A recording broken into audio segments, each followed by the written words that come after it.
യേശുവേ എന്ന് പാടിക്കേ. നന്ദി യേശുവേ, നീ ചെയ്ത നന്മകൾ കോരായിരം നന്ദി. എൻ ശക്തിയാലല്ല കൈ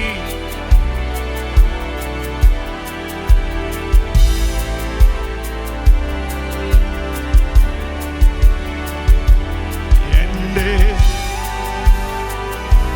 കൈയുടെ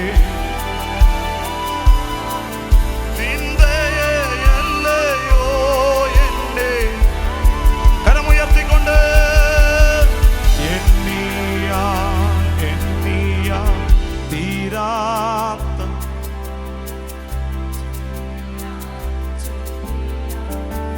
തീരാത്ത നന്മകൾ, എണ്ണിയാൽ തീരാത്ത നന്മകൾ ചൊല്ലിയാൽ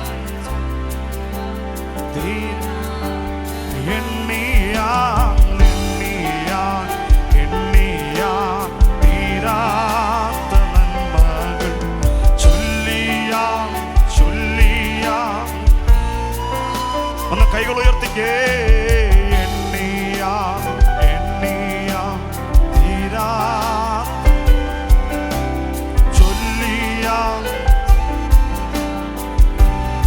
ഒന്ന് എണ്ണിക്കൊണ്ട് പറഞ്ഞേ. തീരാത്ത നന്മകൾ ചൊല്ലിയാൽ. ഓ നന്ദി യേശുവേ, നന്ദി യേശുവേ, നീ ചെയ്ത നന്മകൾ യേശുവേ.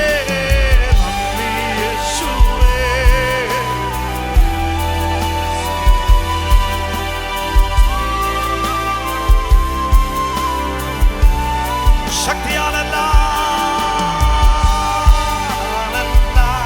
കൈയുടെ ബലത്താലല്ല നിന്ദയല്ലയോ എന്നെ നടത്തിയത് എന്റെ ശക്തിയാൽ.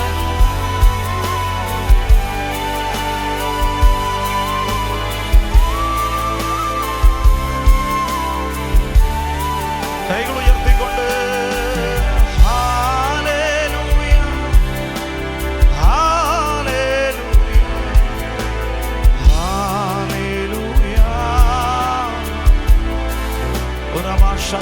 ഭാഷയുള്ള നല്ല ഭാഷയിൽ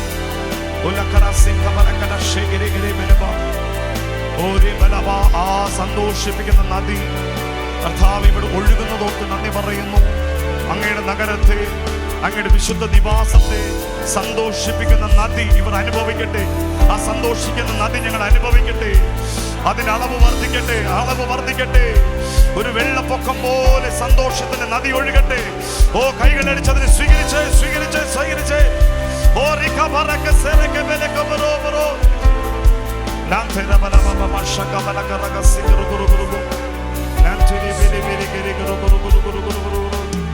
ആരാധന അങ്ങേക്കേ, ആരാധന അങ്ങേക്കേ, ആരാധന അങ്ങേക്കേ. അപ്പാ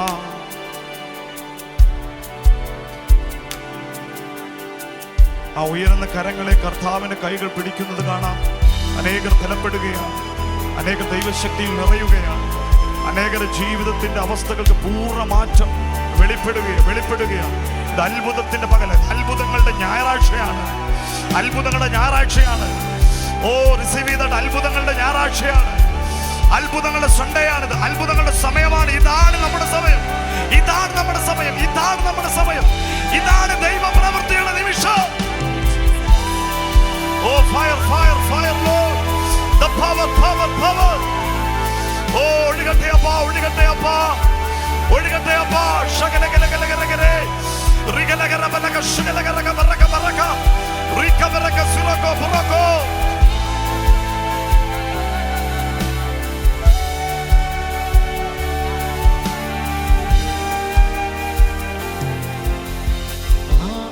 കണ്ണുകളും അടച്ചു മൗനമായി കൊണ്ട് thank you Jesus.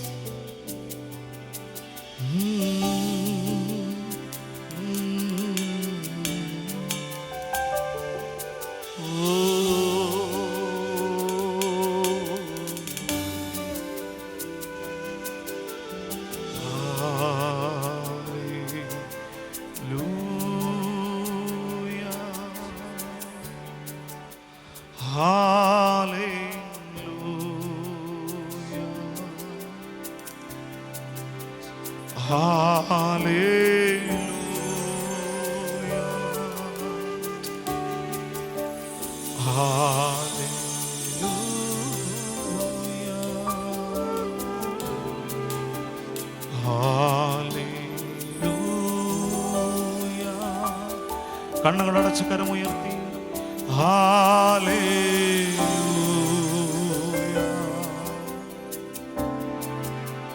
Hallelujah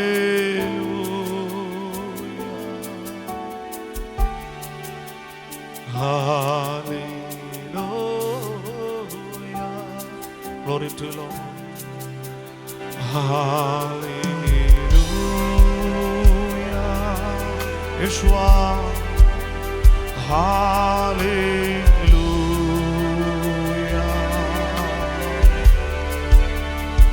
Hallelujah,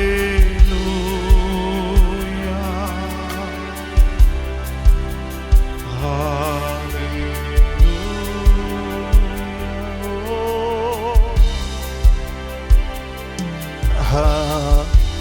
Hallelujah.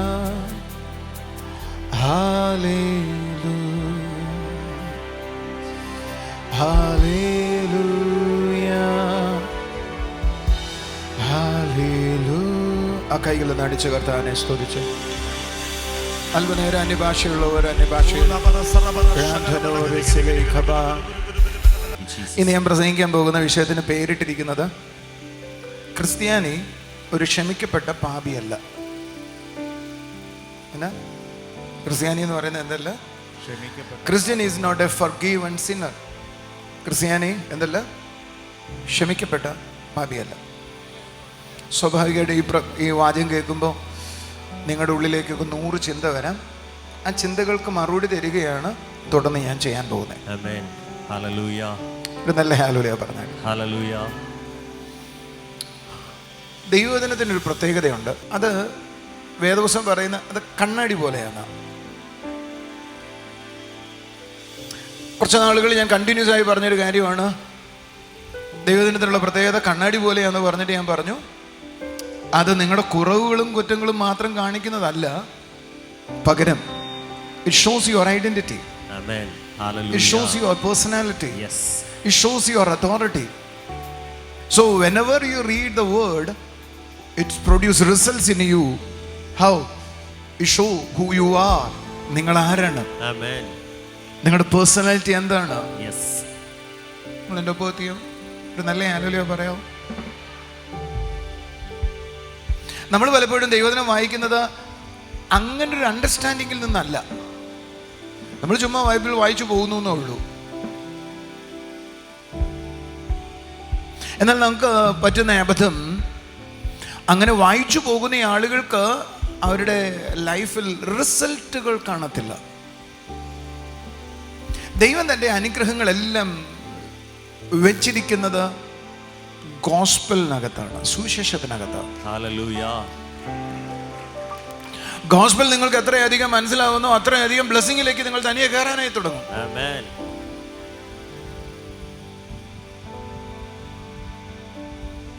ഒരു നല്ല ഹല്ലേലൂയ പറഞ്ഞാണ്. അടുത്തിരിക്കുന്നവരോട് പറഞ്ഞേ, ഗോസ്പൽ എൻ്റെ സകല അനുഗ്രഹങ്ങളുടെയും രഹസ്യമാണ്.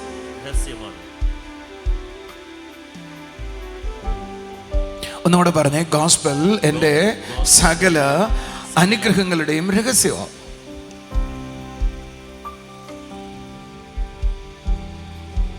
ബൈബിളിൽ എനിക്ക് ഏറ്റവും ഇഷ്ടമുള്ളൊരു വാക്യങ്ങളിലൊന്ന് വായിക്കട്ടെ.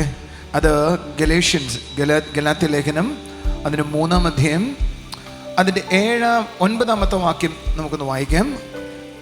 3-ാം അധ്യായം 9-ാമത്തെ വാക്യം. അങ്ങനെ വിശ്വാസിയായ അബ്രഹാമിനോട് കൂടെ അനുഗ്രഹിക്കപ്പെടുന്നു. അങ്ങനെ വിശ്വാസികൾ എല്ലാവരും പറഞ്ഞേ, അങ്ങനെ നാം പറ, അങ്ങനെ നാം ആരോട് കൂടെ അനുഗ്രഹിക്കപ്പെടുന്നു എന്നാ പറഞ്ഞേ? അബ്രഹാമിനോട് കൂടെ അനുഗ്രഹിക്കപ്പെടുന്നു. എങ്ങനെ എന്താ ഈ അബ്രഹാമിനോട് കൂടെ അനുഗ്രഹിക്കപ്പെടുന്നു എന്ന് പറയാനുള്ള കാരണം എന്താ? എന്തുകൊണ്ട് അങ്ങനെ ഒരു വാചകം ഉപയോഗിച്ചിരിക്കുന്നത്?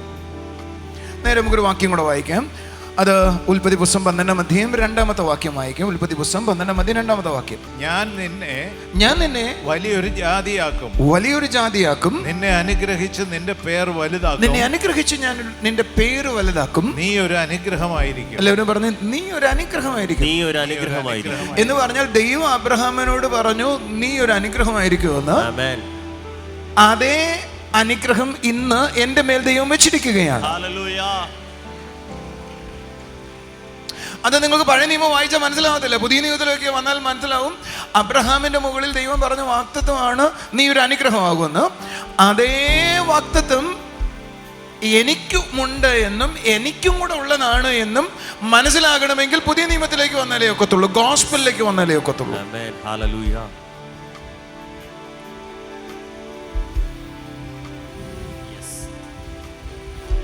എന്നോട് കൂടുന്ന് പറഞ്ഞേ, അബ്രഹാമിനെ പോലെ ഞാനൊരു അനുഗ്രഹമാണ്. ഒന്നുകൂടെ പറഞ്ഞേ, അബ്രഹാമിനെ പോലെ ഞാനൊരു അനുഗ്രഹമാണ്. നിങ്ങൾക്ക് എന്താ വാക്ക് വായിച്ചപ്പോ മനസ്സിലായത്? ആ വാക്ക് പറഞ്ഞപ്പോ നിങ്ങൾക്ക് എന്താ മനസ്സിലായത്?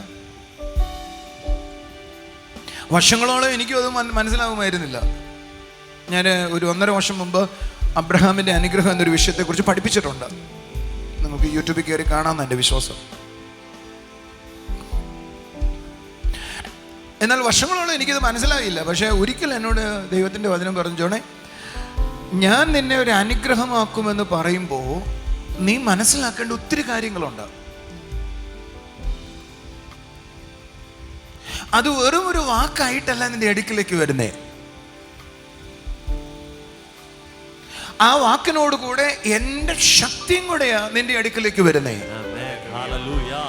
കാരണം ഞാൻ സകലത്തെ ഉളവാക്കുന്നത് എൻ്റെ വാക്കിനാലാണ്.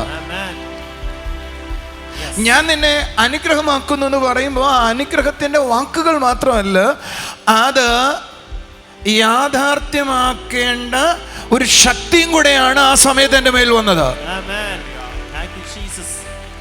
ഒരു ഹല്ലേലൂയ പറഞ്ഞാട്. ഞാൻ നമ്മളെ നോക്കിയിട്ട് ഇങ്ങനെ പറയുക, നീ ഒരു അനുഗ്രഹമാകും എന്ന് ഞാൻ പറയുമ്പോൾ നിങ്ങൾക്ക് അതൊരു വലിയ കാര്യമായിട്ട് തോന്നത്തില്ല. പക്ഷെ ദൈവം പറയുവാണെങ്കിൽ സംഭവിക്കുക, ഇത് ഇവളുടെ ഉള്ളിൽ മാത്രമല്ല വരുന്നത്, ഇവളുടെ സറൗണ്ടിങ്ങിലേക്ക് ആ അനുഗ്രഹത്തിന്റെ ശക്തി വ്യാപരിക്കുകയാണ്. കുറച്ചുകൂടെ നന്നായി പറഞ്ഞാൽ, ആ വാക്കുകളിൽ വ്യാപരിക്കുന്ന ദൈവശക്തി ഇവളിൽ വന്നങ്ങ് റെസ്റ്റ് ചെയ്യും.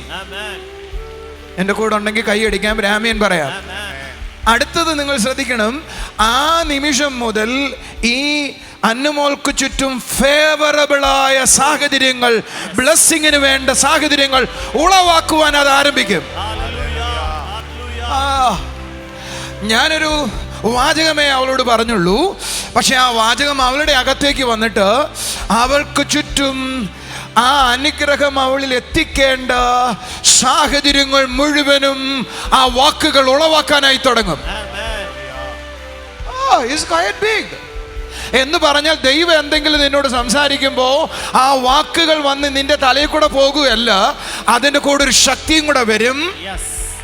കൂടെ ഉണ്ടോ? ഒരു ഹല്ലേലൂയ പറയാവോ? എന്നിട്ട് അത് സാധിച്ചെടുക്കേണ്ട എല്ലാ സാഹചര്യങ്ങളും അവന് ചുറ്റും ഉളവാകാനായി തുടങ്ങും.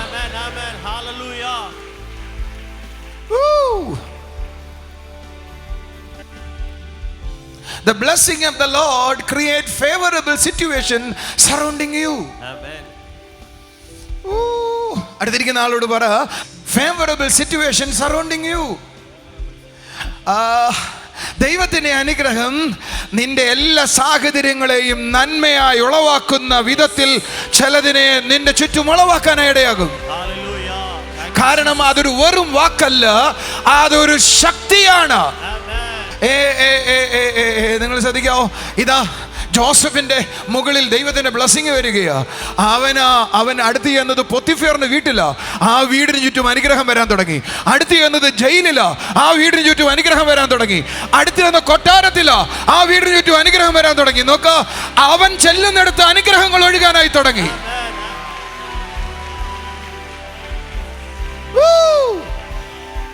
Are you following me? എന്ന് പറഞ്ഞ ദൈവത്തിന്റെ വാക്ക് ഒരു വാക്കായിട്ടല്ല അവനിൽ പ്രവർത്തിക്കുന്നത്, അത് ചുറ്റുപാടും ഫേവറബിൾ കണ്ടീഷൻസിനെ ഉണ്ടാക്കിക്കൊണ്ടേയിരിക്കും. അടുത്തിരിക്കുന്നവരോട് കൈ കൊടുത്തിട്ട് പറ, the blessing of the Lord create favorable conditions surrounding you. ഒരു നല്ല ഹല്ലേലൂയ പറഞ്ഞേ. Can you imagine you are walking with the favorable situations? You are walking with the favorable situations. God is creating favorable situations surrounding you. നിങ്ങൾ എപ്പോഴാണോ ദൈവത്തിന്റെ വചനം receive ചെയ്യുന്നത്, ആ receive ചെയ്യുന്നതിനോടൊപ്പം അത് ഉളവാക്കുന്ന സകല ശക്തിയും കൂടെ ചേർത്ത് നിങ്ങൾ റിസീവ് ചെയ്തിട്ടുള്ളത്.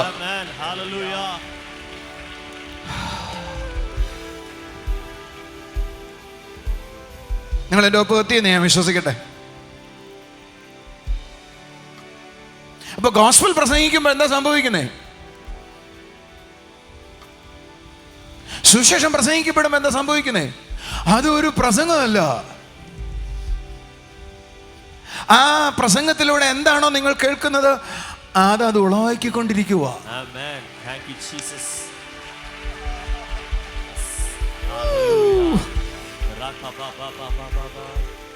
When you are receiving and listening the gospel, ആ സമയത്ത് സംഭവിക്കുന്നതും കൂടെ കണ്ണടച്ച് നോക്കണം. അത് ചെവി കയറുക മാത്രമല്ല, നിന്റെ ചുറ്റുപാടുകളെ മുഴുവൻ വ്യത്യാസപ്പെടുത്തുകയാണ്. നിങ്ങളെന്താ ആമേൻ പറയാത്തെ? ഞാൻ നിങ്ങളോട് യേശു വിടുവിക്കുമെന്ന് പറയുമ്പോ അത് നിന്റെ അകത്തേക്ക് വന്നു എങ്കിൽ അത് നിന്റെ വീട്ടിലേക്ക് നിന്റെ കൂടെ വരികയാണ്. അത് നിന്റെ സറൗണ്ടിങ്ങിനെ മാറ്റുകയാണ്. അത് ചിലത് നിന്റെ വീട്ടിൽ ഉളവാക്കുകയാണ്. No one can change it.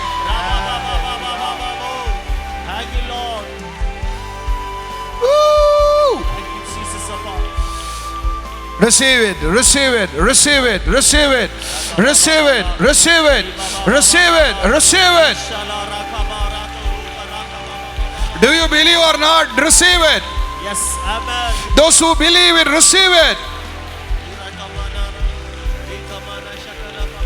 Randano noko selina raka sala karaba, rindano riandhaloko lisala karaba. നിങ്ങൾ അറിയേണ്ടത്, ഇനി എനിക്ക് യാക്കോബിനെ പോലെ യുദ്ധം ചെയ്ത് ആ ദൂതനോട് എന്നെ അനുഗ്രഹിച്ചിട്ടല്ലാതെ വിടത്തില്ല എന്ന് പറയേണ്ട ആവശ്യമില്ല. Because I am a seed of Abraham. ഞാൻ അബ്രഹാമിന്റെ സീഡാണ്. അബ്രഹാമിലുള്ളത് മുഴുവൻ എന്നിൽ വെളിപ്പെട്ടേ ഒക്കത്തുള്ളൂ.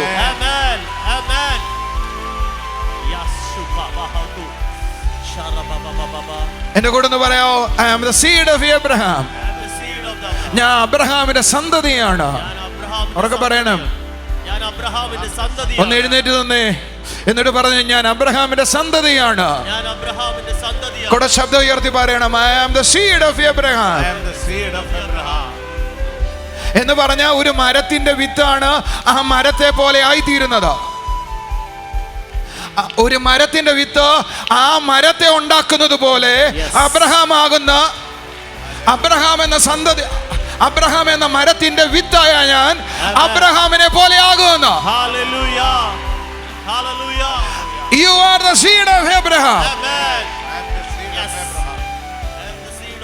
എന്ന് പറഞ്ഞാൽ മരത്തിന്റെ വിത്ത് വീണാൽ അതേപോലത്തെ ചെടി ഉണ്ടാകുകയോ അതിനേക്കാൾ വലിയ ചെടി ഉണ്ടാകുകയോ ചെയ്യുന്നത് പോലെ നിങ്ങളിൽ ചിലർ അങ്ങനെ ആകുമെന്ന്.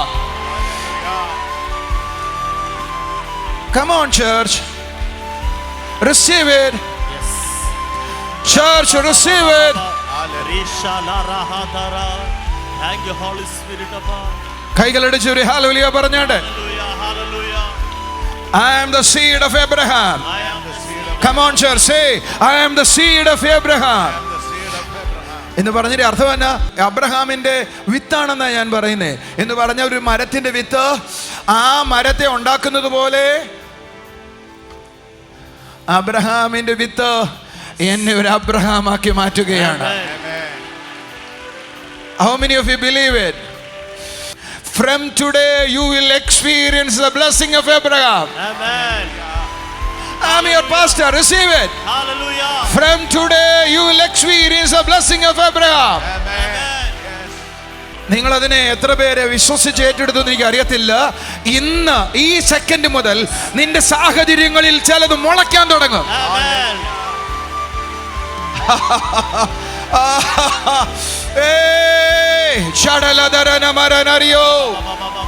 ഞാൻ ഒന്നും കൂടെ ഒരു വാചകം പറയുവാ. ഞാൻ ഈ പറഞ്ഞ വാക്ക് ഈ 2 മണി മുതൽ നിങ്ങളുടെ വീട്ടിന് ചുറ്റും ഒരു ചെടി മുളയ്ക്കുന്നത് പോലെ ഫേവറബിളായ സാഹചര്യങ്ങൾ മുളയ്ക്കാൻ പോകുകയാണ്. Come on. ഏയ്, നിന്റെ ചുറ്റുപാടും ഒന്ന് കാണാ, ചിലത് മുളയ്ക്കുന്നത് കാണാ. നിന്റെ ചുറ്റുപാടും ഒന്ന് കാണാ, ചിലത് മുളയ്ക്കുന്നത് കാണാ. You know, wherever I go, I can see the favor of God, the mercy of God, the blessing of the Lord is moving with me. From today, you are also going to experience it. നിങ്ങൾ കണ്ണടച്ചിട്ട് നിങ്ങളുടെ ചുറ്റും ഒന്ന് കണ്ടേ. No, നിങ്ങൾക്കൊരു കാര്യം അറിയോ? How the miracles works. എങ്ങനെ അത്ഭുതങ്ങൾ വർക്ക് ചെയ്യുന്നത്? Through the imaginations. ദൈവത്തിന്റെ സ്വഭാവം തന്നിട്ടുള്ള ഏറ്റവും വലിയ സ്വഭാവം എന്നാണെന്നറിയോ? സ്വപ്നം കാണാനുള്ള കഴിവ്. ഒന്ന് കണ്ടേ, നിനക്ക് ചുറ്റും ഫേവറബിളായ നന്മകൾ സാഹചര്യം കൂടെ ഉണ്ടെങ്കിൽ കൈ അടിക്കാം, ആമീൻ പറയാം. സ്വപ്നം കണ്ടോട് പറ. ഇപ്പോ താമസിക്കുന്ന വീട്ടിൽ നിന്ന് മാറുന്നു, 50,000 സ്ക്വയർ ഫീറ്റ് ഉള്ള വീട്ടിലേക്ക് മാറുന്നു. Unimaginable. Come on church, receive the blessing. ഞാൻ നിന്റെ പാസ്റ്ററാണെന്നും ഞാൻ നിങ്ങളുടെ മേൽ വെക്കുന്ന അനുഗ്രഹം നിങ്ങളുടെ മേൽ വരുമെന്നും ഈ പകൽ ആരെങ്കിലും വിശ്വസിക്കുന്നുവെങ്കിൽ ഐ എം ചലഞ്ചിങ് യു. ഈ പകൽ, ഈ 4-ാം തീയതി പകൽ മുതൽ നിങ്ങളുടെ വീട്ടിനകത്തും പുറത്തും നിങ്ങൾ നന്മകൾ അനുഭവിക്കാൻ പോകുന്നു. The favor is flowing. The blessing is flowing.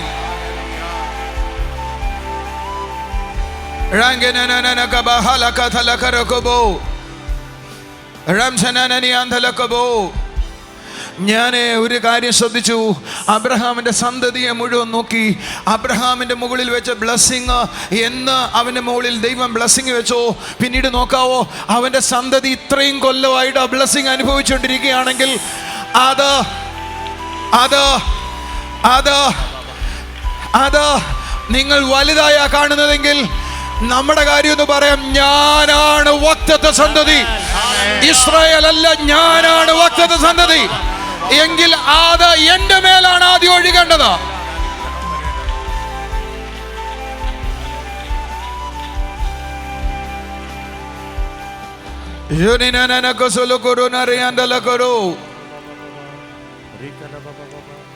നിങ്ങളൊന്ന് കണ്ടേ, നിങ്ങൾ സ്ട്രീറ്റിലൂടെ നടന്നു പോകുന്നു, ആളുകൾക്ക് നിങ്ങളോട് ഇഷ്ടം വരുന്നു.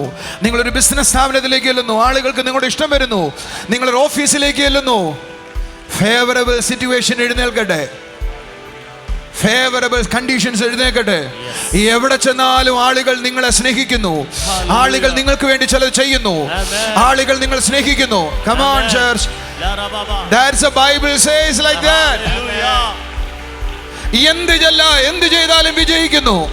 അടുത്തിരിക്കുന്നവരോട് പറ, ഫേവറബിൾ സിറ്റുവേഷൻസ്. ഞാൻ ഇതിനെ പറഞ്ഞപ്പോൾ നിങ്ങൾക്കൊരു കൺവിക്ഷൻ ഉണ്ടായി അല്ലേ, ഒരു ബോധം ഉണ്ടായി. ഇന്നു മുതൽ നിങ്ങൾക്ക് എന്തോ ഉണ്ടാകും? പറ. എല്ലാ സാഹചര്യങ്ങളിലും ഫേവറബിൾ സിറ്റുവേഷൻ എഴുന്നേക്കും. എന്നാൽ എല്ലാവർക്കും ആ കൺവിക്ഷൻ ഉണ്ടായിട്ടുണ്ടോ എന്ന് എനിക്ക് അറിയത്തില്ല.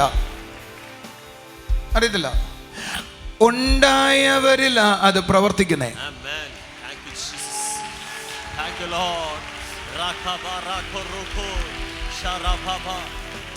നമുക്ക് ക്രിസ്തീയ വിശ്വാസികൾക്ക് അറിയാവുന്ന ഏറ്റവും വലിയൊരു കാര്യമാ 1 Corinthians 5:17. ആ വാക്യം എങ്ങനെയാ?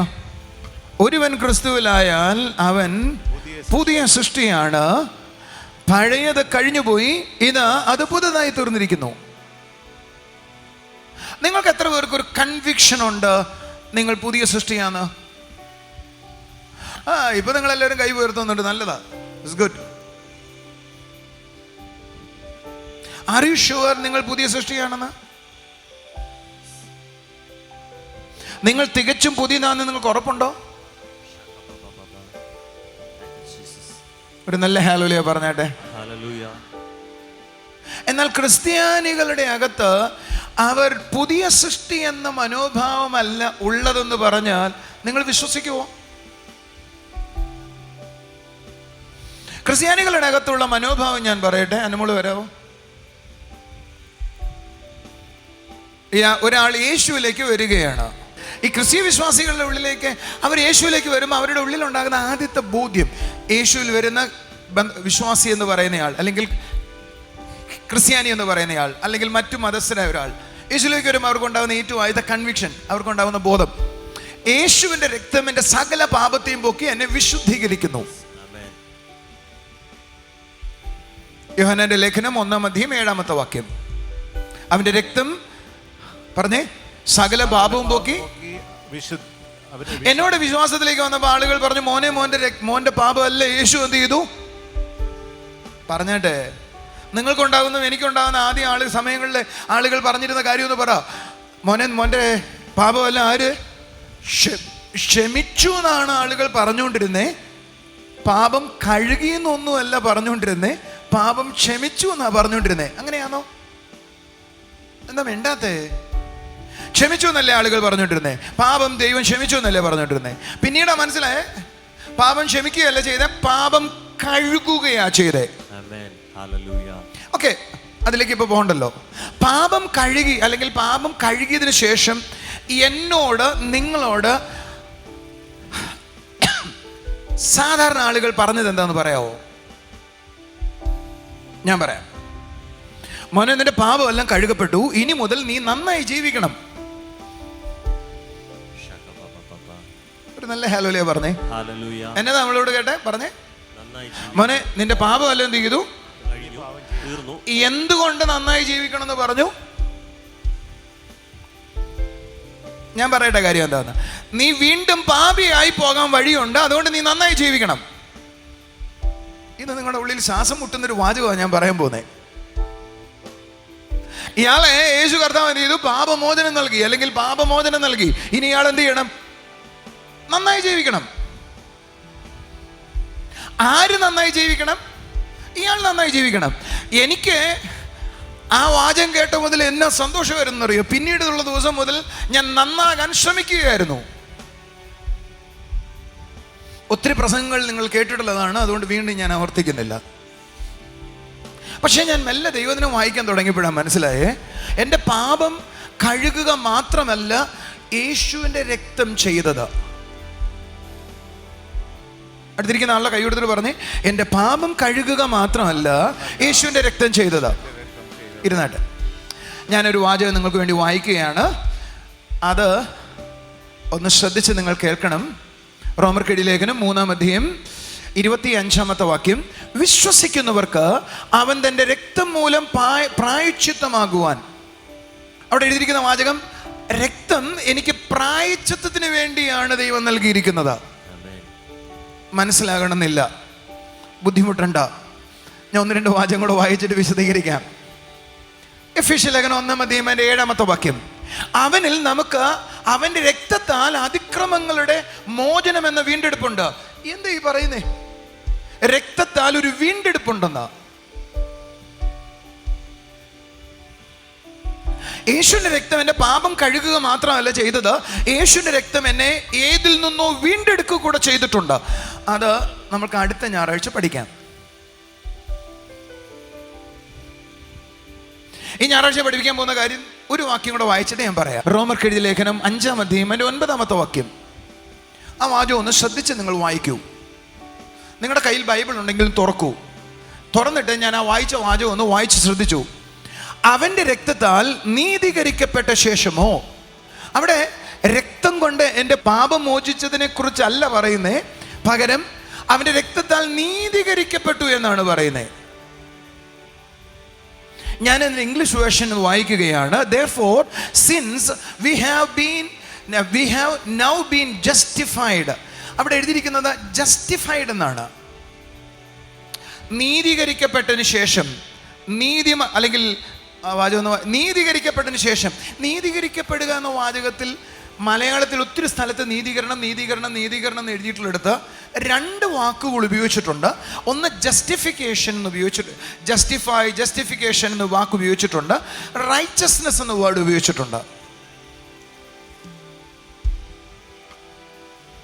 ഒത്തിരി കൺഫ്യൂഷൻ ഒന്നും ആവുന്നില്ലല്ലോ അല്ലേ? കൺഫ്യൂഷൻ ആയെങ്കിലും ഭാരപ്പെടണം, നിങ്ങൾക്ക് ഞാൻ വിശദീകരിച്ച് തരാം, നിങ്ങൾക്കത് മനസ്സിലാവും. ഇവിടെ എഴുതിയിരിക്കുന്ന വാചകത്തിലേക്ക് ഒന്നും കൂടെ വരാം. അവൻ്റെ രക്തത്താൽ നീതീകരിക്കപ്പെട്ടതിന് ശേഷം എന്ന് പറഞ്ഞാൽ, ഒന്ന് ശ്രദ്ധിക്കൂ, ആദ്യം പറഞ്ഞു അവൻ്റെ രക്തം എൻ്റെ സകല പാപവും മോചിപ്പിക്കുന്നു, അല്ല പാപത്തെയും കഴുകുന്നു. പക്ഷെ ഇവിടുത്തെ സ്റ്റേറ്റ്മെന്റ് പാപത്തെ കഴുകുന്നതിനെ കുറിച്ചല്ല. അനുമോളെന്ന് വരാം. ഒന്ന് ശ്രദ്ധിച്ചേ. ആദ്യത്തെ സ്റ്റേറ്റ്മെന്റ് അവൻ്റെ രക്തത്താൽ എൻ്റെ പാപത്തെ കഴുകുന്നു എന്നാണ്. റൈറ്റ്. രണ്ടാമത്തെ സ്റ്റേറ്റ്മെന്റ് പാപത്തെ കഴുകുന്നു എന്നല്ല, അവൻ്റെ രക്തം എന്നെ നീതീകരിക്കുന്നു എന്നാണ്. അതെന്താണ് നീതീകരിക്കുക എന്ന് പറഞ്ഞാൽ? ആ വാചകത്തിന്റെ അർത്ഥം വാസ്തവത്തിൽ ക്രിസ്ത്യാനികൾക്ക് കൂടുതൽ പേർക്ക് അറിയത്തില്ല. അടുത്തിരിക്കുന്ന ആളെ ദേഹത്ത് കെട്ടിയിട്ട് പറ, കൂടുതൽ ക്രിസ്ത്യാനിക്ക് ഈ വാചകത്തിന്റെ അർത്ഥം അറിയത്തില്ല. ആ വാചകത്തിന്റെ അർത്ഥം ശ്രദ്ധിച്ചു കേൾക്കൂ, ഇത് നിങ്ങളുടെ ലൈഫിനെ മാറ്റുന്ന വാക്കാണ്. അതിന്റെ അർത്ഥം കുറ്റവിമുക്തനാക്കുക എന്നാണ്. നിങ്ങൾ കൈ അടിച്ചില്ല, ഒരു ആമേൻ പറഞ്ഞില്ല. ഒന്ന്, എൻ്റെ പാപങ്ങളെ മോചിപ്പിക്കുന്നു യേശുവിന്റെ രക്തം. രണ്ടാമത്, അന്ന് വരെ ചെയ്ത കുറ്റങ്ങളെയെല്ലാം കുറ്റവിമുക്തനാക്കുകയാണ് രണ്ടാമത് യേശുവിന്റെ രക്തം ചെയ്യുന്നത്. നോ എന്ന് പറഞ്ഞാൽ ഇന്നു മുതൽ യേശുവിൽ വിശ്വസിക്കുന്നയാൾക്ക് അന്ന് വരെ ചെയ്ത കുറ്റങ്ങളെ ദൈവം പറഞ്ഞു, ഇനി മുതൽ നിനക്കൊരു കുറ്റവും ഇല്ല, ഞാൻ നിനക്ക് കുറ്റവിമുക്തി തരികയാണ്.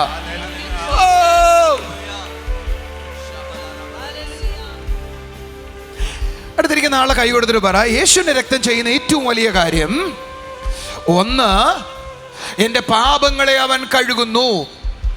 രണ്ടാമത് ചെയ്യുന്നത് എന്താണ്? ഉറക്കെ പറ, എന്നെ കുറ്റവിമുക്തനാക്കുന്നു. ഇനി ദൈവം എന്നെ കാണുന്നത് കുറ്റമുള്ളവനായിട്ടല്ല, പകരം കുറ്റവിമുക്തനായിട്ടാണ്. ഞാനൊരു ചോദ്യം ചോദിച്ചോട്ടെ, ക്രിസ്ത്യാനികളായ നിങ്ങൾക്ക് എത്ര പേർക്ക് അറിയാം ഞാൻ കുറ്റമോചിതനാണെന്ന്, കുറ്റവിമുക്തനാണെന്ന് എത്ര പേർക്ക് അറിയാം? പാപം കഴുകപ്പെട്ടു എന്ന് നമുക്ക് അറിഞ്ഞൂടെ? പക്ഷെ ഇനി ഇന്നലെ വരെ എൻ്റെ ലൈഫിലുള്ള ഞാൻ ചെയ്ത സകല കുറ്റങ്ങളെയും ദൈവം ക്യാൻസൽ ചെയ്തു. അതിൻ്റെ പരിണത ഫലമോ അതുവരെ ചെയ്തതോ ഇനി ദൈവം കണക്കിടാതെ അതിനെ മോചിപ്പിച്ചു എന്ന് എത്ര പേർക്കറിയാം? ആരുടെ അകത്താണോ എനിക്ക് കുറ്റവിമുക്തി ഉണ്ടായെന്ന് അറിയുന്നത്, അവരാണ് ആദ്യ പടി ക്രിസ്തീയ വിശ്വാസത്തിന്റെ ബലത്തിലേക്ക് വരുന്നത്.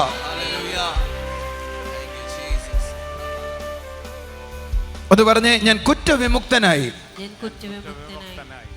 ശബ്ദം ഉയർത്തി പറ.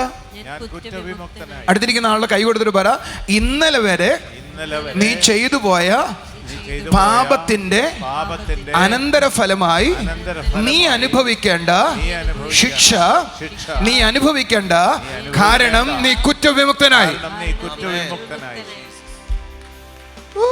അതുകൊണ്ടാ പൗലോസ് റോമർക്ക് എഴുതുമ്പോൾ 8-1 ഇങ്ങനെ പറഞ്ഞത്, ഇപ്പോൾ യേശു ക്രിസ്തുവിലുള്ളവർക്ക് യാതൊരു ശിക്ഷാവിധിയുമില്ല. No more condemnation.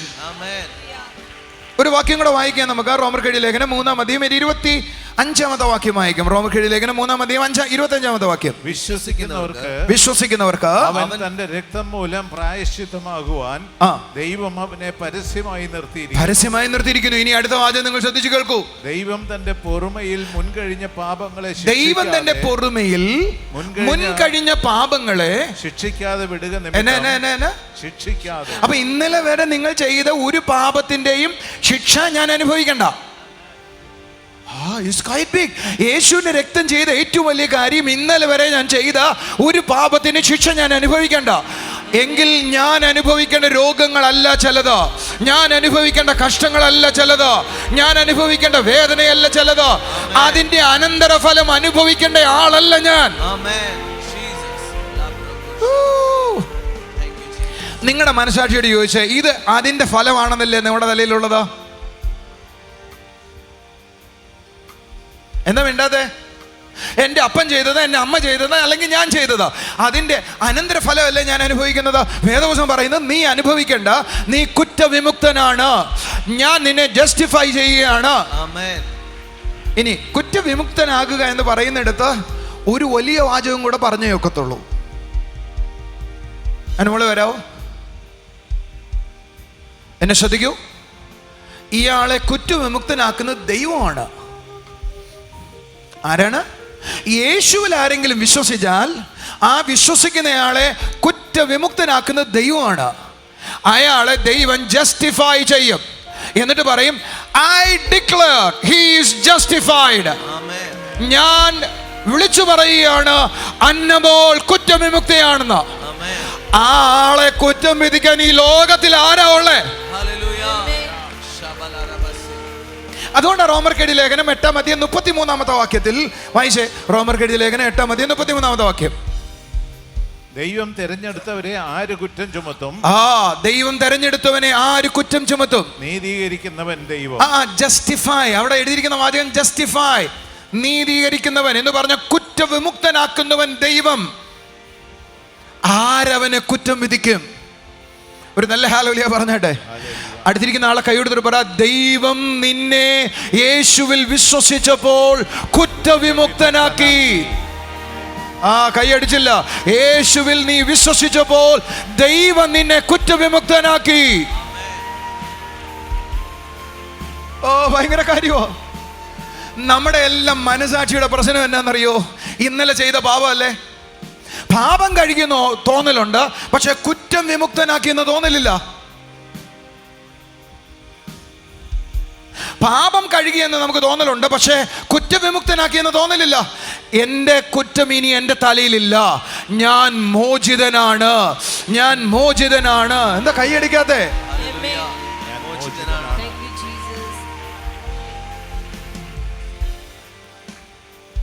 കുറച്ചും കൂടെ കാര്യം പറയട്ടെ. റോമർ 8:33 നമ്മൾ വായിച്ചതാ. ദൈവം തെരഞ്ഞെടുത്തവനെ ആര് കുറ്റം വിധിക്കും?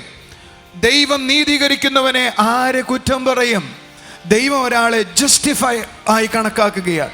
എങ്ങനെയാണ് ദൈവം ജസ്റ്റിഫൈ ചെയ്യുന്നത്? ജിജോ ബ്രദർ ഒന്ന് എഴുന്നേറ്റ് വരാമോ? ഒരു കസാരയിൽ നിന്ന് അവിടെ ഇരിക്കാമോ?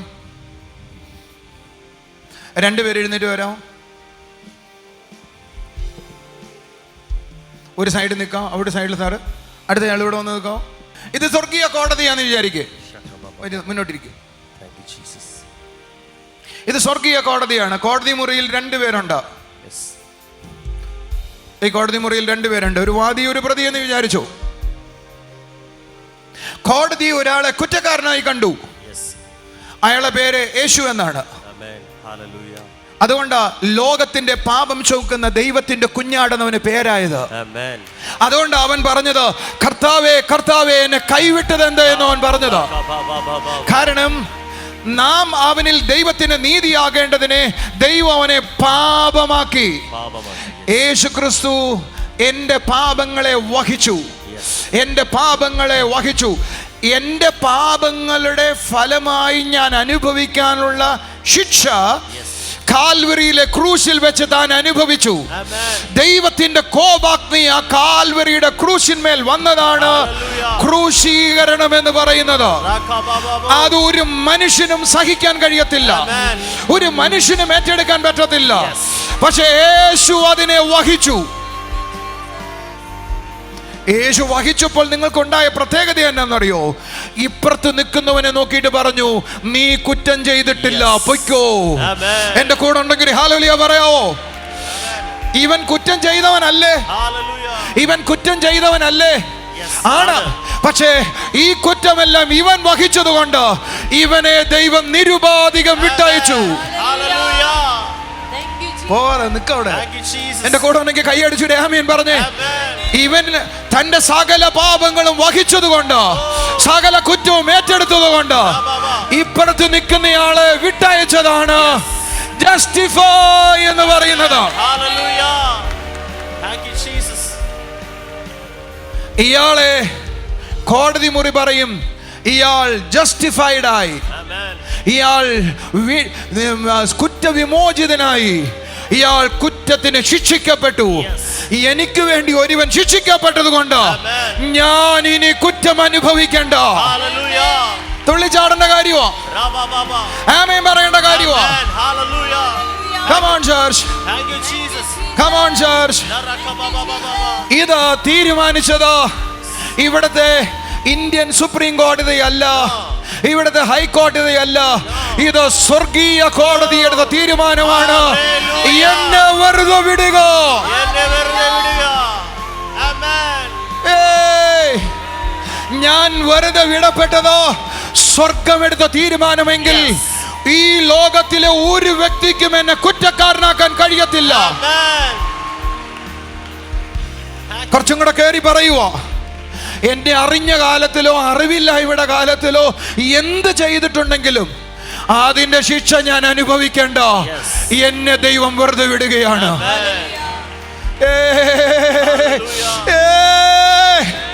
എന്റെ കൂടെ ഉള്ളവരോട് പറ, ദൈവം നിന്നെ വെറുതെ വിടുകയാണ്. ദൈവം നിന്നെ വെറുതെ വിടുകയാണ്. ശിക്ഷിക്കാതെ വെറുതെ വിടുകയാണ്. ശിക്ഷിക്കാതെ വെറുതെ വിടുകയാണ്. Beautiful understanding. ഞാൻ വിശ്വാസത്തിൽ വന്നപ്പോ പാപമോചിക്കപ്പെട്ട ക്രിസ്ത്യാനിയാന്ന് അറിയാം, പാപമോചിക്കപ്പെട്ട പാപിയാന്ന് എനിക്കറിയാം. പക്ഷേ ഒരു കുറ്റവും എൻ്റെ മേൽ ദൈവം വെച്ചിട്ടില്ല എന്ന് മനസ്സിലാക്കിയ ദിവസമാ ഈ മരണത്തിന്റെ വലിപ്പം മനസ്സിലായത്. Amen. Come on church. യേശു മരിച്ചതിന്റെ വലിപ്പം മനസ്സിലാകണമെങ്കിൽ, യേശു മരിച്ചതിന്റെ വലിപ്പം മനസ്സിലായാൽ ഇനി എനിക്കൊരു കുറ്റമില്ല എന്ന് എനിക്ക് പിടികിട്ടും. Hallelujah. ഞാൻ വ്യഭിചരിച്ചത്, മോഷ്ടിച്ചത്, കള്ളം പറഞ്ഞത്, കുത്തിക്കൊന്നത്, കൊലപാതകം ചെയ്തത്, മറ്റൊരാളെ പണിഞ്ഞത്, അതിരുമോട്ടിച്ചത്, ഇതിനൊന്നും എനിക്കിനി സ്വർഗീയ കോടതിയിൽ ശിക്ഷാവിധിയില്ല. വെറുതെ വിട്ടു, Yes. വെറുതെ വിട്ടു. അത് ദഹിക്കാൻ കഴിയുന്നതല്ല, പക്ഷെ സത്യം നിന്നെ ദൈവം വെറുതെ വിട്ടു. ദൈവം നിന്നെ വെറുതെ വിട്ടു. Sharaba. Thank you, Jesus. ഈ രഹസ്യം നിനക്ക് മനസ്സിലായാൽ പിശാച് കൊണ്ടുവരുന്ന ഒരു അക്യൂസേഷനിലും നീ പറയും, പോയി പണി നോക്കടാ, എന്നെ ശിക്ഷിക്കാൻ നിനക്ക് കഴിയത്തില്ല, എന്നെ വേദനിപ്പിക്കാൻ നിനക്ക് കഴിയത്തില്ല, എന്നെ നശിപ്പിക്കാൻ നിനക്ക് കഴിയത്തില്ല, എന്റെ കുറവ് ചൂണ്ടിക്കാണിച്ച് എന്നെ മുറിപ്പെടുത്താൻ കഴിയത്തില്ല. ചോദ്യം നിങ്ങളോടാ, നിങ്ങളുടെ ഒരു പ്രാർത്ഥന ദൈവസന്നിധിയിൽ ചെല്ലുന്നില്ല എന്ന് തോന്നിയാൽ ആദ്യം തോന്നുന്ന കാര്യം ഇന്നലെ അപ്പനോട് ചൂടായതല്ലേ? നിങ്ങളുടെ പ്രാർത്ഥന ഫലപ്രദമാവുന്നില്ലെന്ന് തോന്നിയാൽ ആദ്യം തോന്നുന്നത് എൻ്റെ കുറവുകൾ ക്ഷമിക്കപ്പെട്ടിട്ടില്ലെന്നല്ലേ? ഞാനിത് അനുഭവിക്കണം എന്ന് എപ്പോഴെങ്കിലുമൊക്കെ മനസ്സിൽ തോന്നിയിട്ടില്ലേ? ആ തോന്നിയിട്ടുള്ളവരുടെ ശ്രദ്ധയ്ക്ക്, നീ അനുഭവിക്കേണ്ടതാ ഇവൻ അനുഭവിച്ചതാ, ഇനി നീ അനുഭവിക്കേണ്ട. Thank you, Holy Spirit. ഒന്ന് ആർത്ത് വിളിച്ചിട്ട് പറ, ഞാൻ അനുഭവിക്കേണ്ടതാണ്. യേശു അനുഭവിച്ചതാ. ഞാൻ അനുഭവിക്കേണ്ടതാണ്. യേശു അനുഭവിച്ചതാ. അതുകൊണ്ട് ഞാൻ ഇനി ഒന്നും അനുഭവിക്കേണ്ട. കൈകളടിച്ചൊരു ആമേൻ പറഞ്ഞോണ്ട് പറ, ഞാൻ ഇനി അത് അനുഭവിക്കേണ്ട.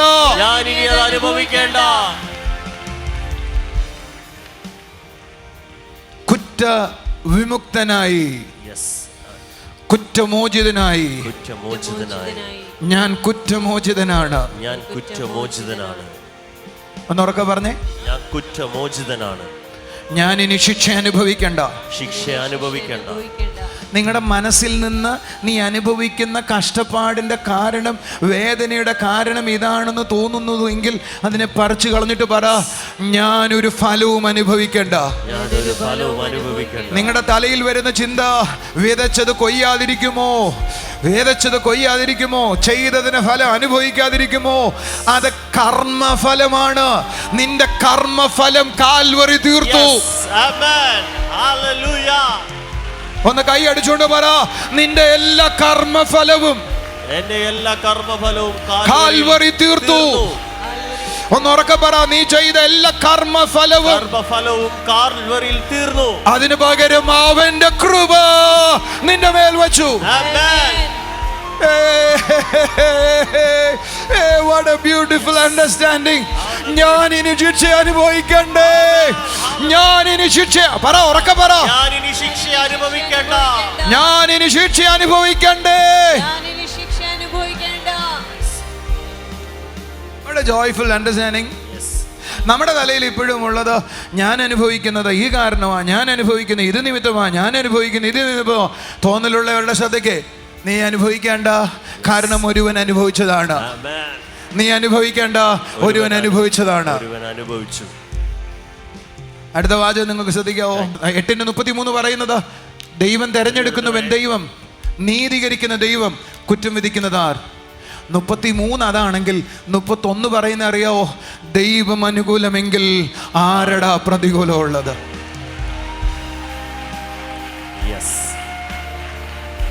ദൈവത്തിന് ഒരുവനോട് ഇഷ്ടം വരുക. ആരോടാ ഇഷ്ടം വരുന്നതെന്നറിയോ? ആരാണോ യേശുവിൽ വിശ്വസിക്കുന്നത് അവനെ ദൈവം അങ്ങ് തെരഞ്ഞെടുക്കും. എന്നിട്ട് അവനെ അങ്ങ് നീതീകരിക്കും. എന്നിട്ട് പറയും, ഞാൻ ഇവന്റെ കൂടെ നിൽക്കാൻ പോവാ. ആരാടാ എതിർക്കുന്നേ? നിങ്ങൾക്ക് വല്ല മനസ്സിലാകുന്നോ? എന്റെ യോഗ്യത ഞാൻ യേശുവിൽ വിശ്വസിച്ചു എന്നത് മാത്രമേ ഉള്ളൂ. യേശുവിൽ വിശ്വസിക്കുന്നവരെ അവൻ തെരഞ്ഞെടുക്കും. എന്നിട്ട് അവന് കുറ്റമോചനം കൊടുക്കും. എന്നിട്ട് അവരുടെ കൂടെ നിൽക്കും. ദൈവാനുകൂലമെങ്കിൽ പ്രതികൂല ആരാ? അടുത്ത വാചകം കൂട്ടിച്ചേർത്തിരിക്കുക, സ്വന്തം പുത്രനെ ആദരിക്കാതെ നിന്നെ നീതിമാനാക്കാൻ. അതെന്റെ കയ്യിൽ നിന്ന് അതിന്റെ അർത്ഥം അതാ. സ്വന്തം പുത്രനെ ആദരിക്കാതെ നിന്നെ നീതിമാനാക്കാൻ ഏൽപ്പിച്ചു തന്നവൻ അതിന്റെ കൂടെ എന്തെങ്കിലും തരാതിരിക്കുവോ? സകലതും നിനക്കുള്ളതാ, സകലതും നിനക്കുള്ളതാ, സകലതും നിനക്കുള്ളതാ, സകലതും നിനക്കുള്ളതാ. What a beautiful understanding. ദൈവ അനുകൂലമെങ്കിൽ പ്രതികൂലമാർ. അടുത്തിരിക്കുന്ന ആളെ കൈ ഞായി പിടിച്ചിരിക്കുന്ന പോലെ പിടിച്ചിട്ട് അയാളെ മുഖത്ത് നോക്കിയിട്ട് പറ, ദൈവ അനുകൂലമെങ്കിൽ ആരടാ പ്രതികൂലം? എങ്ങനെ ചോദിക്കേ?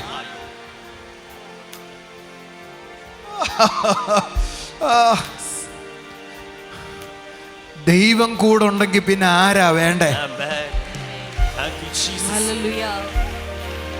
ദൈവത്തിന് നിന്നെ വേണമെങ്കിൽ പിന്നെ ആരാ നിന്നെ കളഞ്ഞ പാട്? ദൈവം നിന്റെ കൂടെ നിൽക്കാൻ തയ്യാറായെങ്കിൽ ആരാ നിന്നെ എതിർക്കുന്നേ?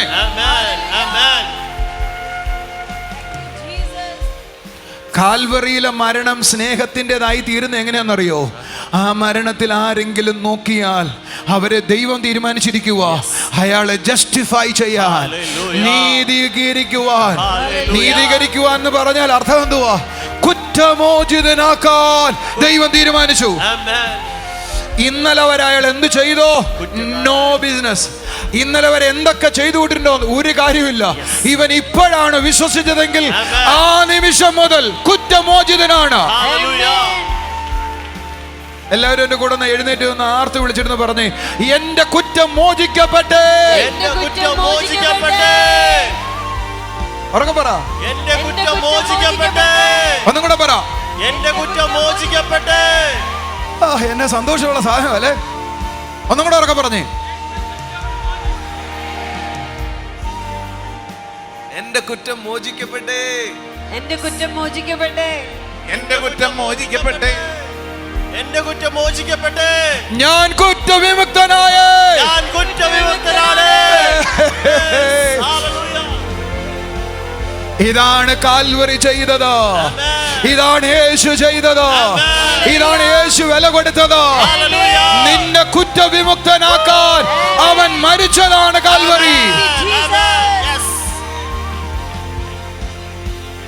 ഞാൻ കുറ്റക്കാരനാണെങ്കിൽ ശിക്ഷിക്കപ്പെടും.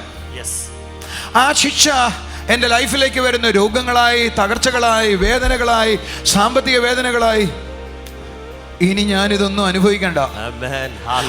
എൻ്റെ അപ്പൻ ചെയ്തതിന്റെ ഫലം ഞാൻ അനുഭവിക്കണ്ട. എൻ്റെ അപ്പന്റെ അപ്പൻ ചെയ്തതാ ഞാൻ അനുഭവിക്കണ്ട.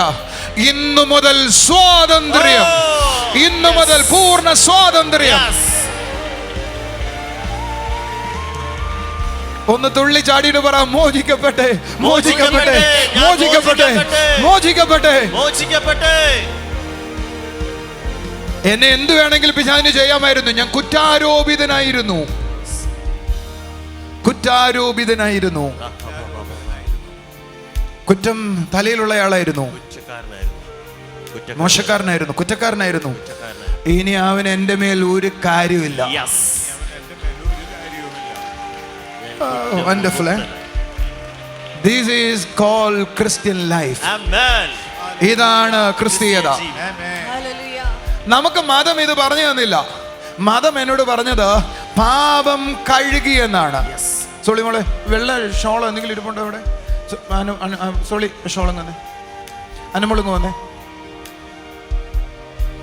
ഇവിടെ നിൽക്ക്. ജിജോ ഇവിടെ നിന്നേ, അപ്പുറത്ത് പാടി, ഇവിടെ നിൽക്ക്. നീ ഇവിടെ നിന്നു, പിടി.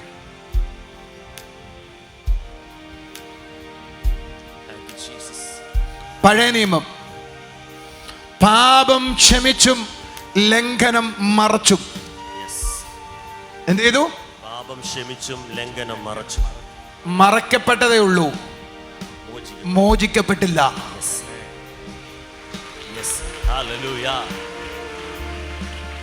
എന്നാ ലംഘനം ക്ഷമിച്ചും പാപം മറച്ചും കിട്ടി. എനിക്കിതൊന്നും ഇല്ലടേ, എനിക്കല്ല, അല്ല, വിടുകേട്ടപ്പെട്ടു. ഞാൻ ഒരു മറക്കലും ക്ഷമിക്കലും ഒന്നും അല്ല. നിങ്ങൾക്ക് പിടികിട്ടി? ഞാൻ പറഞ്ഞേ, പഴയ നിയമം എന്തായിരുന്നു എന്ന് പറഞ്ഞേ? പാപം മറച്ചു വെച്ചിരിക്കുക. മറച്ചു എന്നതിന്റെ അർത്ഥം ദൈവത്തിന് സകലതും കാണാവുന്ന.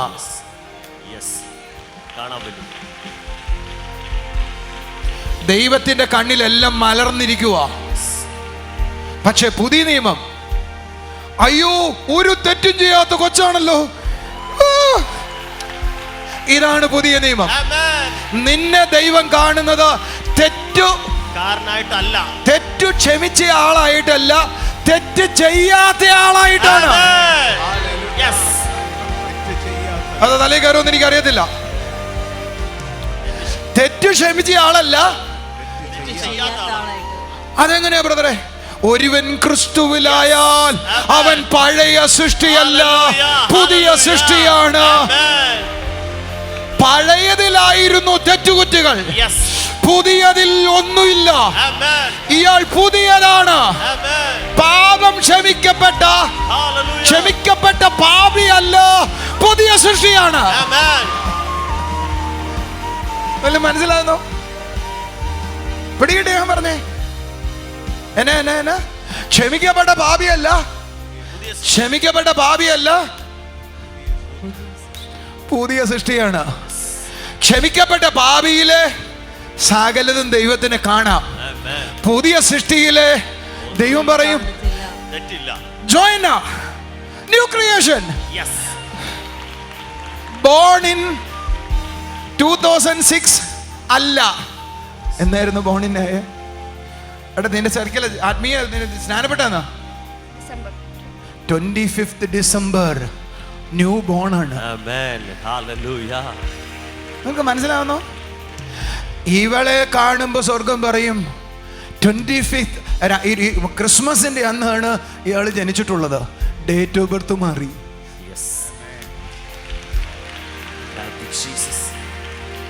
നിങ്ങൾ എന്താ കൈയടിക്കാത്ത? നമ്മുടെ വിചാരം നമ്മൾ ആരാ? ക്ഷമിക്കപ്പെട്ട പാപി. സ്വർഗത്തിന്റെ ഭാഷയിൽ ആരാ? പുതിയ സൃഷ്ടി. നീ ഏതാന്ന് തീരുമാനിച്ചു.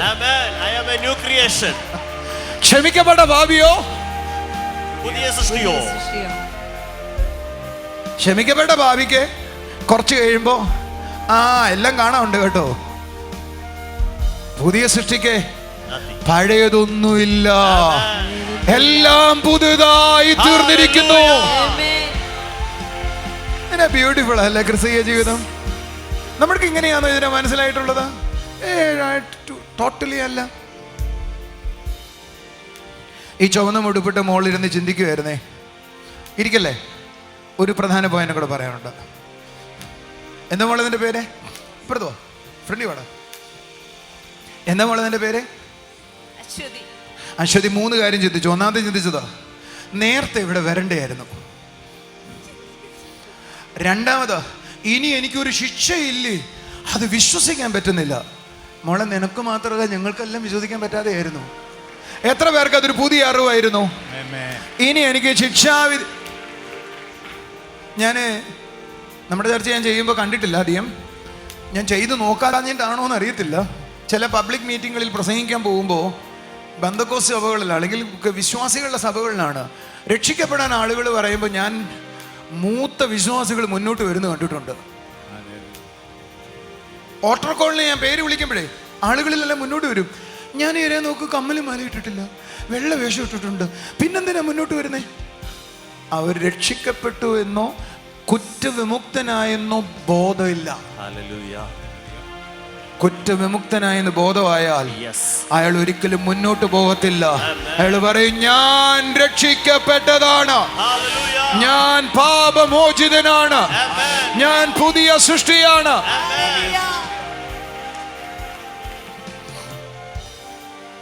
ആദ്യത്തെ പോർഷൻ ഒരു തിരിച്ചു എന്നാണ് എൻ്റെ വിശ്വാസം. അടുത്ത ചിന്തയിലേക്ക് വരട്ടെ. നമ്മൾ എന്താ ആദ്യം കേട്ടത്? ഒന്ന്, യേശുവിൻ്റെ രക്തം എൻ്റെ പാപങ്ങളെ കഴുകി. യേശുവിൻ്റെ രക്തം എന്നെ നീതീകരിച്ചു. ഉറക്കെ പറ, എന്നെ നീതീകരിച്ചു. നീതീകരിച്ചു എന്ന് പറഞ്ഞാൽ അർത്ഥം എന്തുവാ? നീതിമാനാക്കി എന്നല്ല, കുറ്റവിമുക്തനാക്കി. ഒന്ന് നെഞ്ചു വിരിച്ചിട്ട് പറഞ്ഞേ, ഞാൻ ഇനി കുറ്റക്കാരനല്ല. സ്വർഗത്തിൽ ചെല്ലുമ്പോഴേ പണ്ട് ആരൊക്കെയോ പ്രസംഗത്തിൽ കഥ പറയുന്നത് കേട്ടിട്ടുണ്ടോ? പത്രോസ് കഥവിൻ്റെ അടുക്ക് നിൽക്കും. ഞാൻ പത്രോസാണേ, ജിജോ വരുവോ? ചില കാര്യങ്ങളൊക്കെ അറിയാം. അങ്ങനെ പത്രോസ് പറയുന്ന പല കഥകളും പറയുന്നത് കേട്ടിട്ടുണ്ട്. പക്ഷേ എനിക്ക് മനസ്സിലായ പുതിയ കഥ, പത്രോസ് ജിജോയെ കാണുമ്പോ ഒരു പാപം ചെയ്യാത്ത ആളല്ലേ. അങ്ങനെയാ ദൈവം അയാളെ കാണുന്നേ. കണ്ടോ, ഇതങ്ങോട്ട് ദഹിച്ചില്ല. കണ്ടോ, ഇതങ്ങോട്ട് ദഹിച്ചില്ല. എനിക്കറിയാം നിങ്ങൾ ദഹിച്ചിട്ടില്ല എന്ന്. ഒരു പാവം ചെയ്യാത്ത ആളാണെന്ന് ദൈവം നമ്മളെ കാണുവോ? അങ്ങനെ ചിന്തിക്കാൻ കഴിയാത്തതാണ് നമ്മുടെ പ്രശ്നം. ഹി കൺസിഡർ, അവൻ ചിന്തിക്കുന്നത് ഞാൻ പാപം ചെയ്തു എന്നല്ല, പാപമേ ചെയ്തിട്ടില്ല എന്നാണ്. യേശു എന്നെ മോചിതനാക്കി, യേശു എന്നെ മോചിതനാക്കി, പരിപൂർണ മോചിതനാക്കി. അപ്പോ പാപം ക്ഷമിച്ചു എന്നും രക്തം കഴുകിയെന്നും അത് എൻ്റെ ആരംഭ ഭാഗമാണ്. ഇപ്പോ എനിക്ക് പാപം ചെയ്തതായിട്ടല്ല എന്നെ കാണുന്നത്, പുതിയ സൃഷ്ടിയായിട്ടാണ് കാണുന്നത്. പാപം ക്ഷമിക്കപ്പെട്ടില്ലേ? ക്ഷമിക്കപ്പെട്ടു. പാപം കഴുകിയില്ലേ? കഴുകി. പക്ഷെ ഇപ്പൊ ഞാൻ ആരാ? പുതിയ സൃഷ്ടിയാ. ആ പുതിയ സൃഷ്ടിയുടെ മേൽ എന്തില്ല? പഴയ പാപം ഒന്നുമില്ല.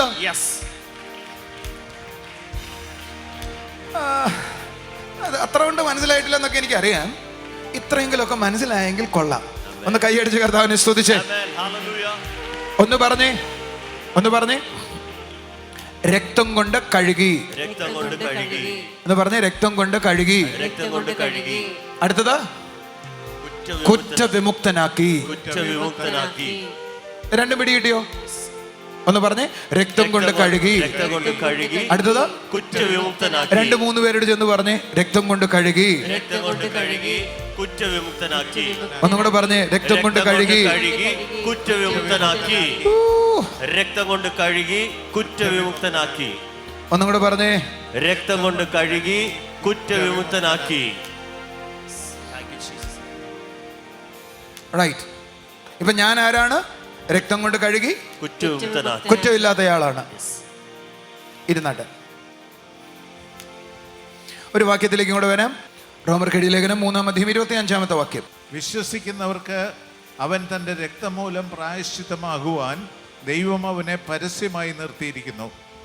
ദൈവം തൻ്റെ പൊറുമയിൽ മുൻകഴിഞ്ഞ പാപങ്ങളെ ശിക്ഷിക്കാതെ വിടുക നിമിത്തം തന്റെ നീതിയെ പ്രദർശിപ്പിക്കാൻ തന്നെ. അടുത്ത വാക്ക്, താൻ നീതിമാനും യേശുവിൽ വിശ്വസിക്കുന്നവനെ നീതീകരിക്കുന്നവനുമാകേണ്ടത്. അതിന്റെ അർത്ഥം കുറ്റവിമുക്തനാക്കുകയും ചെയ്യേണ്ടതിനെ തന്റെ നീതിയെ പ്രദർശിപ്പിക്കാൻ തന്നെ ഇങ്ങനെ ചെയ്തു. കർത്താവിനെ കൈയടിച്ചൊരു നല്ല ആമേൻ പറഞ്ഞാട്ട്, ശ്രദ്ധയോടെ കൈയടിച്ചൊരു നല്ല ആമേൻ പറഞ്ഞാട്ട്, ഒരു നല്ല ഹല്ലേലൂയ പറഞ്ഞാട്ട്. ഒരു കാര്യം നമുക്ക് മനസ്സിലായി. അടുത്തൊരു പടിയും കൂടെ നമ്മൾ മനസ്സിലാക്കേണ്ടതുണ്ട്. ഒന്ന്, രക്തത്താൽ എന്നെ കഴുകി എന്നെ കുറ്റവിമുക്തനാക്കി. ഒരു വാക്യത്തിലേക്ക് കൂടെ വരാം. റോമർക്കെഴുതിയ ലേഖനം 4-ാം അധ്യായം എടുക്കാം, 5-ാമത്തെ വാക്യം വായിക്കാം. പ്രവർത്തിക്കാത്തവനെങ്കിലും, ഇനി ശ്രദ്ധിച്ചോണേ, പ്രവർത്തിക്കാത്തവനെങ്കിലും അഭക്തനെ നീതീകരിക്കുന്നവനിൽ വിശ്വസിക്കുന്നവനോ, അഭക്തനെ നീതീകരിക്കുന്നവനിൽ വിശ്വസിക്കുന്നവനോ അവന്റെ വിശ്വാസം നീതിയായി കണക്കിടുന്നു. മലയാളത്തിൽ എഴുതിയപ്പോൾ ഭയങ്കര പ്രശ്നമായി. അവിടെ എഴുതിയിരിക്കുന്ന വാചകം ഞാനൊന്ന് വായിക്കാം. But to the one who does not work but believe and completely trust in him who justify ungodly, his faith is credited to him as righteousness. അവിടെ എഴുതിയിരിക്കുന്ന വാക്ക് righteousness എന്നാണ്. വാ നമ്മൾ വാ. ഇത് വളരെ ലളിതമായ കാര്യമാണ്, പക്ഷെ നമുക്ക് കോംപ്ലിക്കേറ്റഡ് ആയി തോന്നിയെന്ന് വരാം. പക്ഷെ ഇത് മനസ്സിലായ നിങ്ങളുടെ ലൈഫ് മാറും. ഇയാൾ എന്ത് ചെയ്തിട്ടില്ല? അഭക്തനാണ്, ഭക്തിയുള്ളവനല്ല. 2, ഇതുവരെ ഒരു പ്രവൃത്തിയും ചെയ്തിട്ടില്ല, ഒരു നല്ല പ്രവൃത്തിയും ചെയ്തിട്ടില്ല. പക്ഷേ അഭക്തനെ നീതീകരിക്കുന്നവനിൽ വിശ്വസിച്ചു എന്ന് പറഞ്ഞാൽ അർത്ഥം എന്താ? കുറ്റവിമുക്തനാക്കുന്ന യേശുവിൽ വിശ്വസിച്ചു. എന്നെ എവിടെ ഇടി? ഒരാളെ യേശുവിനെ പോലെ നിന്നേ, ഓടിവാ. ഇയാൾ എന്ത് ചെയ്തു? നല്ലവനല്ല, ഇതുവരെ ഭക്തനായിട്ടല്ല ജീവിച്ചേ, പക്ഷെ കുറ്റവിമുക്തനാക്കുന്ന യേശുവിൽ വിശ്വസിച്ചു. ആ നിമിഷം ദൈവം ഇയാൾക്ക് നീതിമാനായി കണക്കാക്കിയെന്ന്. 2ാമതൊരു സാധനം വരുക. കുറ്റവിമുക്തനാക്കുന്ന യേശുവിൽ ഇയാൾ വിശ്വസിച്ച നിമിത്തം ഇയാൾക്ക് ദൈവം നീതിക്കായി അത് കണക്കിട്ടുന്ന. ഒരു നല്ല ഹല്ലേലൂയ പറയാമോ? നിങ്ങൾ ആ വാചകം ഒന്ന് വായിച്ചേ. പ്രവർത്തിക്കാൻ നയിക്കില്ലെങ്കിലും അഭക്തനെ നീതീകരിക്കുന്നവൻ. നീതീകരിക്കുന്ന പറഞ്ഞതിന്റെ അർത്ഥം എന്തുവാ? ജസ്റ്റിഫൈ ആണ്. കുറ്റവിമുക്തനാക്കുന്നവരിൽ വിശ്വസിക്കുന്നവനെ അവന്റെ വിശ്വാസം നീതിക്കായി. അവിടെ ജസ്റ്റിഫൈ അല്ല, റൈച്ചസ്നെസ് ആണ്. നീതിമാനായി കണക്കിട്ടു. ഇനി ഞാനൊന്ന് വിശദീകരിക്കാൻ പോവാം. മതി തരാം. അപ്പൊ നിങ്ങൾക്ക് മനസ്സിലായോ? കുറ്റവിമോചനം കൊടുക്കുന്ന ആളിൽ ആര് വിശ്വസിച്ചു? ഈ അഭക്തനായി മനുഷ്യൻ വിശ്വസിച്ചു. അപ്പൊ ഇയാൾക്ക് എന്തോ കിട്ടിയെന്നാ പറഞ്ഞേ? നീതി കിട്ടി. അതിനെ വിളിച്ചത് എന്തുവാ? റൈച്ചസ്നെസ്. റൈച്ചസ്നെസ്സിനെ കുറിച്ച് കുറേ ദിവസമായിട്ട് നമ്മൾ പഠിക്കുക. ആ പഠിപ്പിച്ചപ്പോഴെല്ലാം പറഞ്ഞു വിശ്വസിക്കുന്നവർക്ക് എന്ത് ചെയ്യുന്നതാ? ദാനമായി കൊടുത്തതാണ് നീതി. ഈ നീതിയെ 2 വിധത്തിൽ ഞാൻ വ്യാഖ്യാനിച്ചു. അതിലേറ്റവും പ്രധാനമെന്ന് നീതി എന്ന സ്വഭാവത്തെയാണ് കഴിഞ്ഞ 2 ആഴ്ച പഠിച്ചത്. എന്നാൽ ഈ ആഴ്ച നമ്മൾ പഠിക്കാൻ പോകുന്ന അതല്ല. വാ സോളിയ, നീതി ബോധം തന്നെ, ഷോളം തന്നെ. ഇയാൾക്ക് എന്തോ കിട്ടി? പറ ഉറക്കെ. കുറ്റവിമുക്തനാക്കുക മാത്രമല്ല, നീതി കിട്ടി. എല്ലാവരും പറഞ്ഞേ, പുറകോട്ട് വാ. ഇപ്പൊ ഇയാൾ ആരാണ്? ഇനി ശ്രദ്ധിച്ചാട്ടെ, ഈ നീതിക്കൊരു പ്രത്യേകതയുണ്ട്. എന്താ ഈ നീതി കിട്ടിയോണ്ട് ഇയാൾക്കുള്ള ഗുണം? അടുത്തിരിക്കുന്ന ആളുടെ കൈയോട് ചോദിച്ച്, നീതി കിട്ടിയോണ്ടുള്ള ഗുണം എന്തോ? നീതിമാനാക്കിയതിന്റെ ഗുണം എന്തുവാ? ആദ്യത്തെ ഗുണം പറയാൻ പോവാ. നീതീകരണം എന്ന വാചകത്തിന് ശരിയായ ട്രാൻസ്ലേഷൻ പഠിച്ച റൈറ്റ് സ്റ്റാൻഡ് ബിഫോർ ഗാഡ് എന്നാണ്. ദൈവം മുമ്പാകെ പോയി നിൽക്കാനുള്ള വരവെന്നാണ്. വല്ലതും മനസ്സിലായോ? പിതാവും ദൈവവും വന്നേ. ഇതാണ് നമ്മുടെ തൽക്കാലത്തിന് പിതാവും ദൈവമേ. ഇയാൾക്ക് എന്ത് ലഭിച്ചു?